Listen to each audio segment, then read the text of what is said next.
backdrop looks empty. Yeah, hold on a moment. Yeah, this looks much better, like definitely. But hi guys, welcome back to my channel. My name is still Mackie, and in today's video, we are going to have a monthly reading wrap-up, my very first one, for the month of April 2023. So I read 6 books this month, out of which 5 are from my TBR, which is honestly great news for me because I can't stick to my TBR, and that's the honest truth. So yeah, let's talk about the books I read this month. The first book I ended up finishing this month was the audiobook version of House of Many Ways, which is the 3rd book in the House Moving Castle series by Diana Wynne Jones. I swear that book is just something. Diana Wynne Jones' writing style in general is just something, and honestly, now that I've finished the series, I'm dying to read something else again by her because of how good the series was.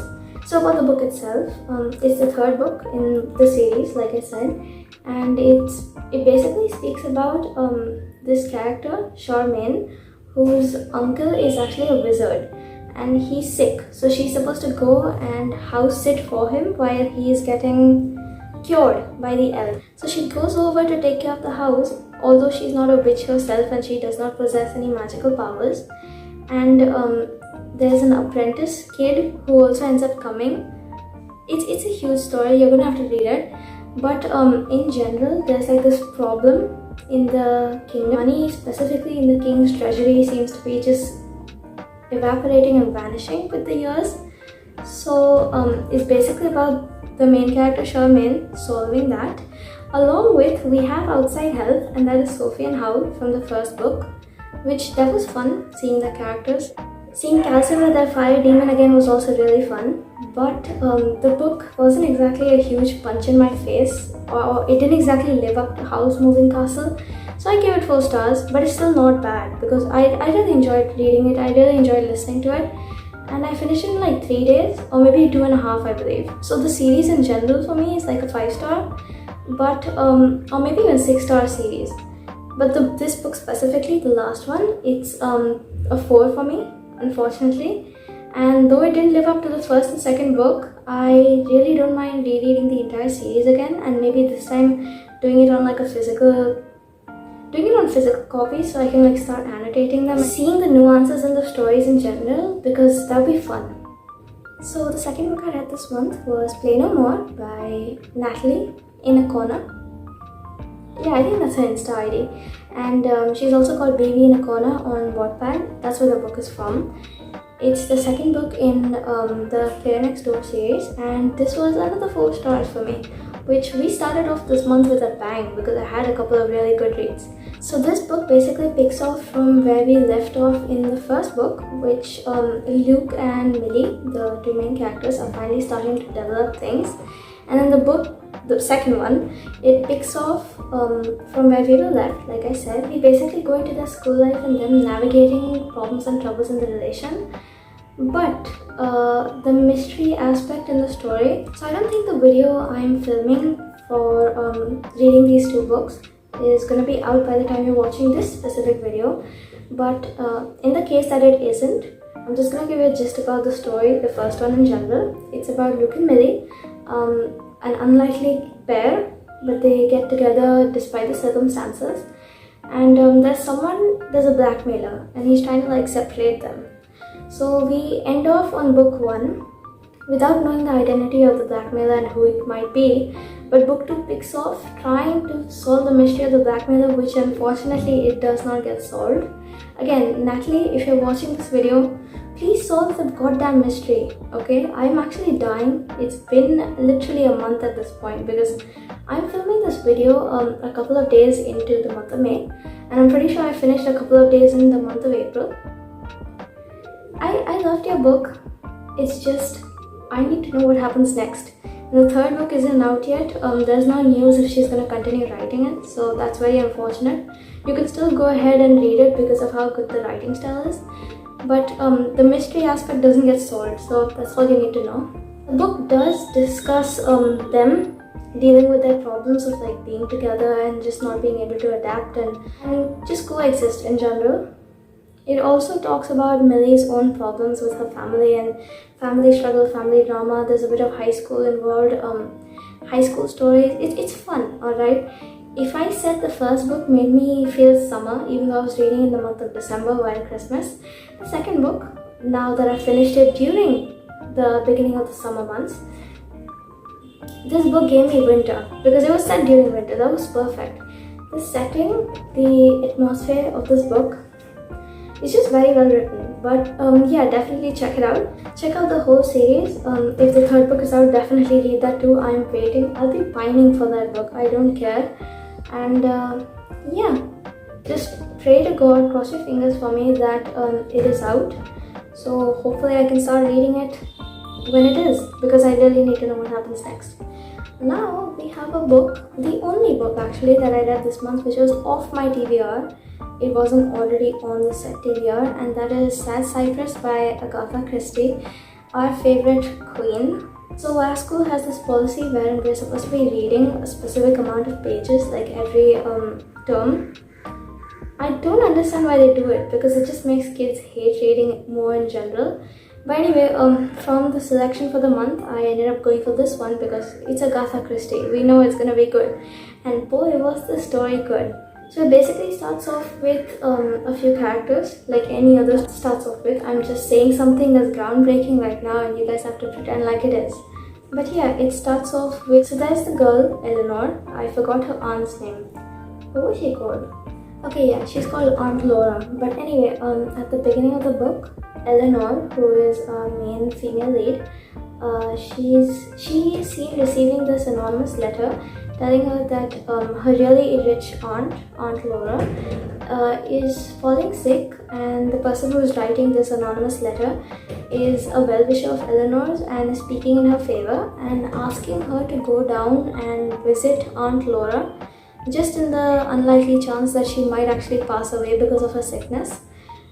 Because, now here's the aspect of, or the main gist of the story, because there is this other girl who's called Mary Gerard, who is getting really close to Aunt Laura. And if you know what people write, people who they are close to before they pass away are usually the ones who end up inheriting all of their wealth and fortune. And the writer of the letter actually just wishes for Eleanor good. So he or she is informing her and writing to just say that. Okay, and then we have Eleanor's fiance Roderick, but we call him Roddy, come in the room, and they just speak about the letter, and they speak about visiting Aunt Eleanor in general. And then when they fly down over there, Roddy ends up seeing Mary and falls in love with her, which is unfortunate for Eleanor, yes, but he just does, and she knows he has fallen for her. Their marriage was supposed to be sort of arranged, so that aspect also plays into the story.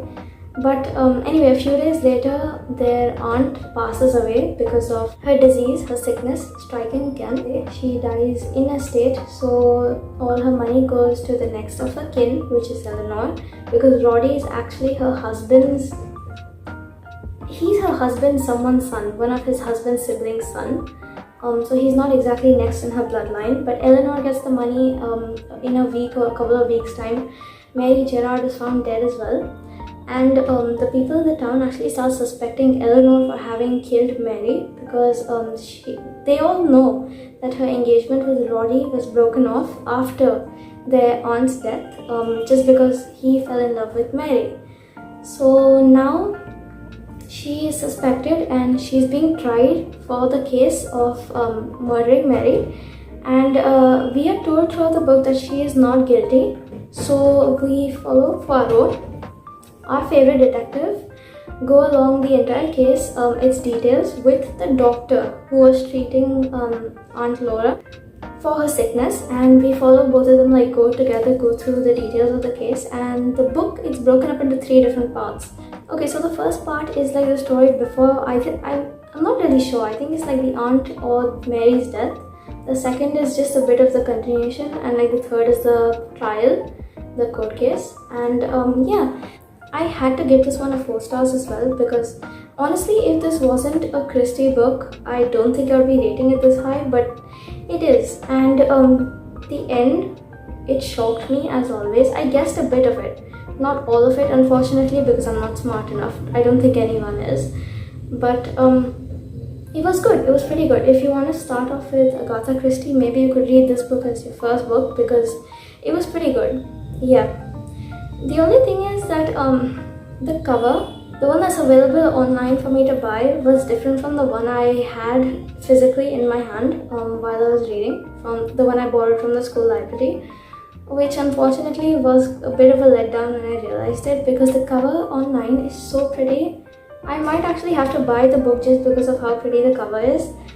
But the one I had, it was ugly, and I kept having to look at it while reading the book, so that's a bit unfortunate, but that's on me. I can't really blame it. It just wasn't like too much of like a great punch in your face type story, so I didn't really find it necessary to give it 5 stars.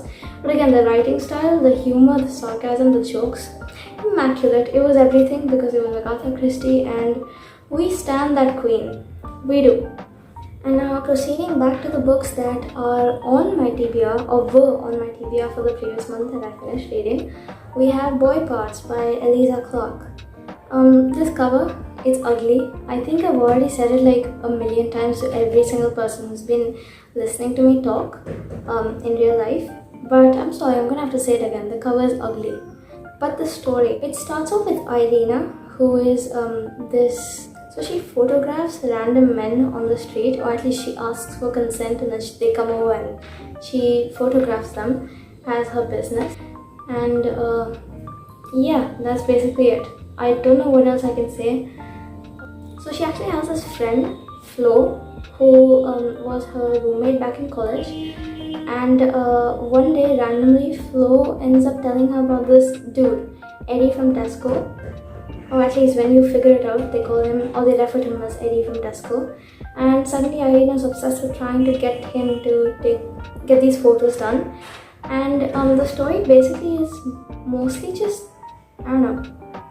See, it's supposed to be plot-based, but it felt more character-based to me, because during all of this, she actually gets invited to this like exhibition at this really like prestigious place. Or it's not exactly very prestigious, but as a small business owner, it's really good for her business. It's like one of the biggest offers she's got yet. So you can see her navigate through life trying to get as many photos as she can for this exhibition, for the museum. And yeah, she's a really unlikable character. Not probably, she is definitely a really unlikable character. You aren't exactly enjoying disliking her, you just want to dislike her. Like, this woman, she needs therapy. She's a menace to society. And I understand that's probably the point of the story. It is the point of the story, but at this point I'm just rambling. The things Irina does in the book, she doesn't treat anyone right. She doesn't treat Eddie, the kid from Tesco, right. She doesn't treat Flo right. See, I think she's just a bit of a walking red flag, and if you cannot see that, you're colorblind, because she doesn't exactly behave nicely with anyone. She's like the queen of manipulation. She's a sadist, a bit of a psychopath, and just weird in general. And I understand this is supposed to be a weird book, that's the purpose, but you aren't exactly enjoying the weird. You're just finding it weird. And I don't think I read the same book as everyone else on Goodreads did, who seemed to really enjoy it, because there are people on Goodreads who keep saying that Irina is the soulmate. Which, I mean, if that's the case, you need something more than therapy. You need some desperate help, because this woman is partially crazy. Or she might actually be on her route to losing it. She is. Honestly, she's like going in this like downward spiral, and you just see her and you see her mental processes through that. And while she's preparing for this museum exhibition, she starts going through old photos to see which ones she can include. And when you see these past flashbacks that she gives you from her life when she was little and growing up, you find the title of the book in the story, which just makes it creepy. But here's my only complaint. The story picks up around the 60% mark, and that's when I actually started enjoying it. Like, at the 70% mark is when you actually figure out how crazy she is, and the signs are not subtle anymore. They're just crazy. But yes, if the story was paced a little better, if it was a bit more faster, maybe I would have loved it more. Unfortunately, I had to give this book a 2.5. which it's still not very bad because at some point I was contemplating giving it a 1. But then it picked up. You found out the title of the story in the actual story itself. You found out her being crazy, her doing crazy things, her trying to just find ways to like put a mark on someone and imprint herself on them forever, because that's what she wants to do, yes. And yeah, that's all in general. All the people on Goodreads, I'm really happy for you that you enjoyed the book, but unfortunately I didn't. I'm sorry. But yeah, everyone keeps saying it's like American Psycho, and if you like scroll through the rest of the reviews on Goodreads, some people are actually calling it a couple notches below American Psycho. So if American Psycho, they are saying it, or I don't really know because I haven't read the book, but they keep saying that it's better than this one. So I might read it one day just to find that feeling of madness that I'm looking for in a book. But I wouldn't exactly say I enjoyed this book in general, but it was a good read. If this is your kind of thing, maybe you can go read it, but maybe it's not mine, that's all. Okay, and then we switched to lighter books, because if I didn't already mention, that book was you should check out triggers before reading it, but we switched to a couple of lighter books. So yeah, that's that. See, I started off with The Unbalanced Equation by H.L. McFarlane for this other video that I'm filming. And it's supposed to be like The Love Hypothesis and The Hating Game, or like a mix of both of them, which I've read neither of them, but I read this one because a couple of friends asked me to. And it wasn't bad, but it wasn't spectacularly good either. It was like somewhere in the middle. That's all I can say right now. It's about Tom and Liz. That's Thomas and Elizabeth, but we call them Tom and Liz. And he was actually her PhD assessor for like 4 years, but he didn't treat her very good. And before he was her assessor, a couple of days before that, there was this party organized for the teachers and the students. And they seemed to really hit it off, but then he never treated her great after. So 4 years later, she hates him after getting her degree, and she hates him to the point where she doesn't really speak nicely to him. But of course, if you have like a bad teacher, I don't think anyone can expect you speaking nice to them. But he had his reasons. We figure that out at the end. So towards the beginning itself, we figure out that Tom's lab has burnt down, and suddenly he needs this other lab to work in. And so guess where he ends up? In the lab that Liz works in, on the same bench as her, which, okay, fine. It gets worse. Tom's mom, I believe, and Liz's dad actually met through this support group for people who lost their spouses because of cancer. And they hit it off. So guess what? They're getting married. And guess what? Neither of them knew that their children already knew each other and hated each other. So that's another plus point. It is. Don't question my logic. And finally, Liz gets thrown out from her apartment by her landlord for no apparent good reason. And so, where does she end up? She ends up living in the same house with Tom, his mom, and her dad, because they all decide to start living together before the wedding. You can watch things happen between them, and it's a bit of a slow burn. I'm gonna put the tropes on the screen because I can never for the life of me remember every single one in a romance book. But it's a student-teacher, or at least it's supposed to be like one. There's age gap. I'm pretty sure it's a bit of a second chance romance. It's based in the science field, so that's STEM. And yeah, if there's any more, I will have them up for you. They aren't exactly my favorites, especially student, teacher, and age gaps. I don't really like those tropes very much, but this was... See, it was like an okay job. The banter was good. The writing was alright, the banter was really good. In the little bits that we had banter, I wish we had more banter, to be honest. There were a lot of anime references throughout the book, so if you're like an anime fan, hardcore addict, you should probably read it for like recommendations or see if you agree with the opinions the characters have. I honestly do not watch anime in general, so I can't speak about that. But yeah, then there's the cover, which makes Tom look older than he already is. He's like 38 and she is, I believe she's 27 or 28, something like that. So that makes it a little weird in my head for me. But otherwise, I ended up giving this book 3, which is not really that bad. It was alright. And finally, we have the last book I read for this month, which is For Heaven's Sake by Joe Preston. I really enjoyed this book, like really enjoyed this book. This is one of the few romances that I've so far read in my life and like really loved. It's about Regan and Jason and how something happens between them like 7 years ago. So now in present day time, she hates Jason, but her brother's getting married and he is going to be coming to the wedding as Regan's brother's best man. So there's brother's best friend in this. Again, like I said, I'm gonna have tropes on the screen for you because I cannot remember them for the life of me. But anyway, they both are looking for a potential plus one to bring with them to the wedding so that the family doesn't really bug them and ask them if they're like alone or if they're attached or whatever. And guess what? They decide to take each other because fake it till you can make it, and yeah, that's it. They bring each other. The brother finds out that, oh, my sister and my best friend are together.